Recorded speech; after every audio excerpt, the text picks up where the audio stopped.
हाय बच्चों, कैसे आप लोग। हमारा फिजिक्स का सेकंड चैप्टर चल रहा। ठीक है, आज हम सेकंड चैप्टर में बात करते हैं खोखले गोलीय कोष अथवा चालक के कारण उत्पन्न वैद्युत क्षेत्र की तीव्रता। खोखले गोलीय कोष अथवा या चालक कह सकते हो, उसके कारण उत्पन्न वैद्युत क्षेत्र की तीव्रता ज्ञात करनी है। खोखला मतलब खोखला जानते हो, स्फेरिकल यानी कि जो बीच में खाली हिस्सा होता है।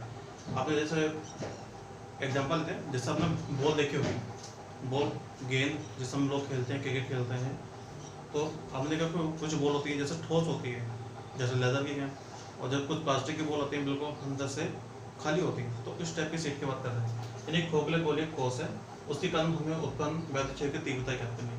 ठीक है, तो हम आगे चल रहे हैं। माना एक कैपिटल R त्रिज्या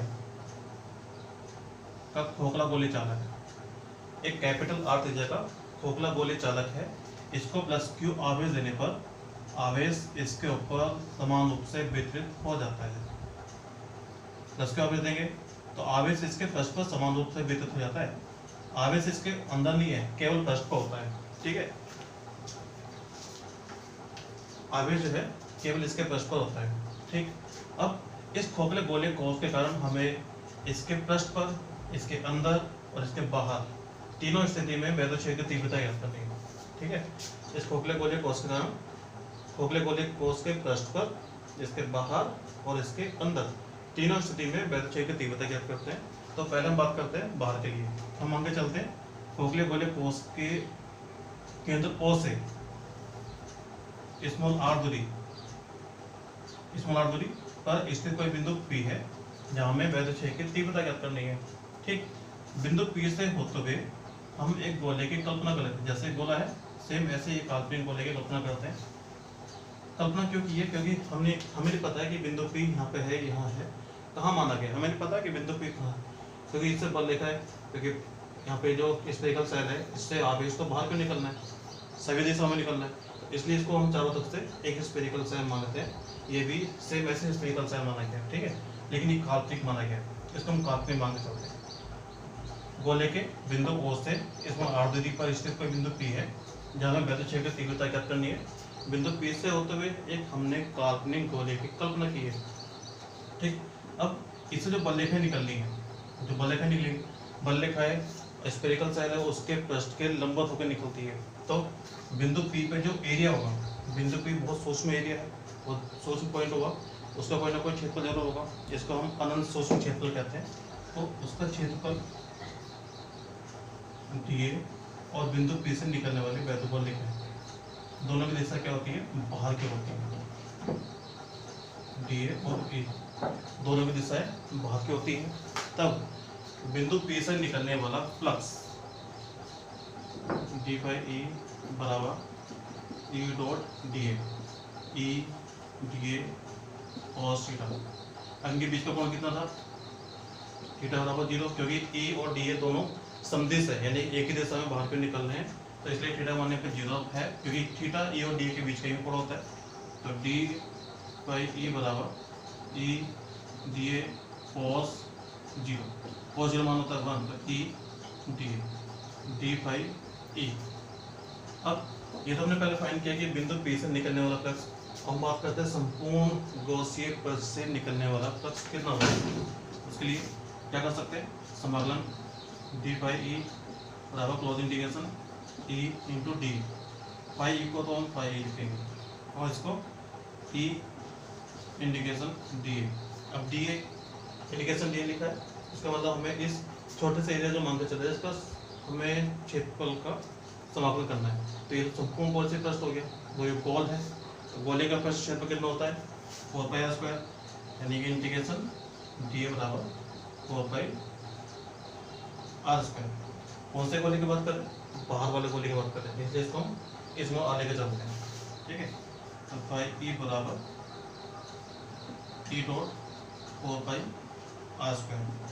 इसे इक्वेशन नंबर 1 मान लेते हैं। अब गॉस के प्रमेय के अनुसार इस स्फेरिकल सेल से निकलने वाला फ्लक्स कितना हो गया, तो उसको हम फाई E बराबर Q/ε0। ठीक है, अब देखो फाई E की वैल्यू ये है, फाई E की वैल्यू ये, दोनों बराबर है, तो दोनों मान बराबर रख दीजिए। तो E dot 4πr² R square बराबर क्यू बटे एप्सिलॉन जीरो।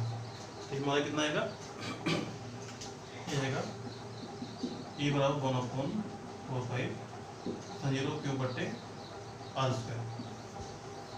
ठीक है, इसको इस फॉर्म में कन्वर्ट कर सकते हैं। इससे हमारा क्या निकल कर रहा है कि बाह्य बिंदु पर वैद्युत की तीव्रता E बताओ 1/4 पाई जीरो क्यू बटे आर स्क्वायर होती है। ये बाह्य बिंदु पर निकालनी है हमने। ठीक, जिसका स्फेरिकल सेल है, इस स्फेरिकल सेल के बाह्य पॉइंट पर हमने वैद्युत की तीव्रता ज्ञात करी है। अगर ये जो हमारा पृष्ठ है, जो हमारा रियल पृष्ठ है, इसका पृष्ठ घनत्व सिग्मा हो तो सिग्मा बराबर क्यू बटे ए होता है। तो क्यू बराबर सिग्मा इंटू ए। अब ए यहाँ पे क्या है, इससे इस वाले स्फेरिकल सेल का क्षेत्रफल है, कितना होगा 4 पाई कैपिटल आर स्क्वायर, क्योंकि इस वाले स्फेरिकल सेल का एरिया है ना, तो 4 पाई आर स्क्वायर। अब ये क्यू की वैल्यू यहाँ पुट कर दीजिए, तो ई बराबर 1/4 pi epsilon zero sigma 4 pi R square बटे स्मॉल आर स्क्वायर। 4 पाई से 4 पाई कैंसिल, तो ई बराबर सिग्मा बटे E zero capital R square बटे स्मॉल आर स्क्वायर। ठीक, ये हमारी वैद्युत क्षेत्र की तीव्रता बनती है। कहाँ पे, स्फेरिकल सेल के बाहर पॉइंट पर, स्फेरिकल सेल के बाहर, ये हमारे स्फेरिकल सेल है, इससे बाहर के जो बिंदु पी माना गया था, वहाँ पे वैद्युत क्षेत्र की तीव्रता हमारी कितनी आती है, ई बराबर 1/4 पाई जीरो क्यू बटे आर स्क्वायर। बहुत इजी टॉपिक है, कोई टफ नहीं है, और 1 नंबर क्वेश्चन हंसा आता है एग्जाम में, बताऊंगा क्या होता है इसमें। ठीक है, तो यहाँ पे देखो क्यू, अगर हम मान के चल रहे कि इसका पृष्ठ घनत्व, जो पृष्ठ घनत्व होता है, पृष्ठ घनत्व सिग्मा हो तो सिग्मा बराबर क्यू बटे ए, तब जाके फॉर्मूला निकल के आता है। ठीक है, ये तो हमने किस पर निकाला है, बाह्य बिंदु पर। अब हमें निकालना है पृष्ठ पर, तो इसको मैं रेस्ट कर देता हूँ। यही मेथड है, इसी मेथड से हम लोग निकालेंगे। सेम यही मेथड है, इसी मेथड से हमें निकालना है। अगर हम इसी मेथड से निकालते हैं तो हम सीधा सिंपल तरीके से लिख सकते हैं। हमें केवल क्या करना है, हम निकालना है पृष्ठ पर। फर्स्ट कंडीशन में निकालता बाह्य बिंदु पर, सेकंड निकालना है पृष्ठ पर, तो हम स्मॉल आर की जगह पे कैपिटल आर रख देते हैं। स्मॉल आर की जगह कैपिटल आर रख देते हैं, तो वैद्युत क्षेत्र की तीव्रता ई बराबर 1/4 पाई एप्सिलॉन जीरो क्यू बटे आर स्क्वायर। ठीक है, ये तो बाह्य बिंदु पर था, ये पृष्ठ पर, ये पृष्ठ पर निकलता है। ठीक, अब बात करते हैं स्फेरिकल सेल के अंदर। ठीक है, तो मैंने भी आपको बताया था कि जब आवेश इस स्फेरिकल सेल को दिया जाता है तो आवेश इसके पृष्ठ पर समान रूप से वितरित हो जाता है।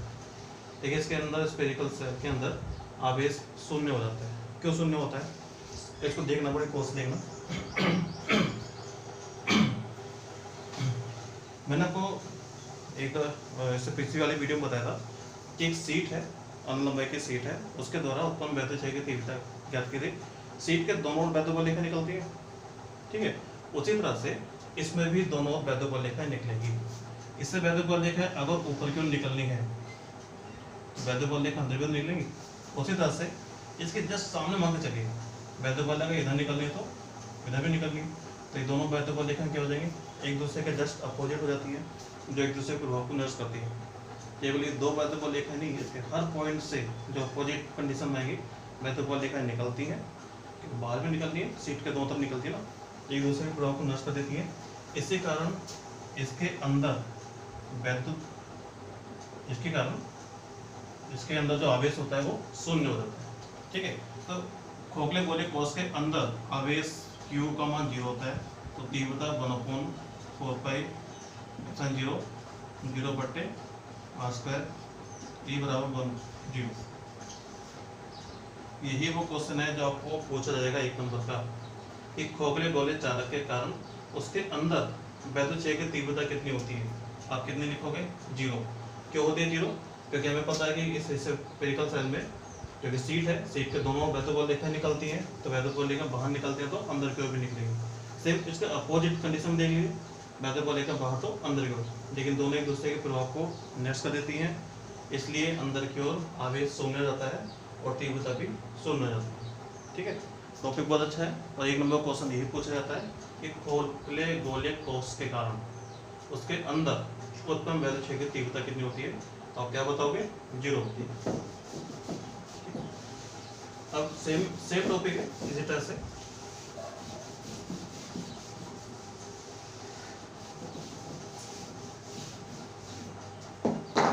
वो है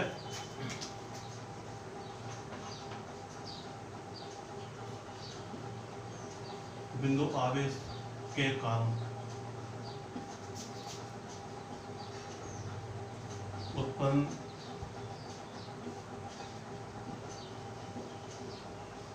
वैद्युत क्षेत्र की तीव्रता। देखिए बिंदु आवेश है, ये बिंदु आवेश के कारण उत्पन्न वैद्युत क्षेत्र की तीव्रता। जो भी हम टॉपिक पढ़ा सेम इसी के अकॉर्डिंग निकल जाता है, मेथड एक ही। ठीक है, हम आगे चलते हैं। माना निर्वात में किसी बिंदु O पर प्लस Q आवेश है।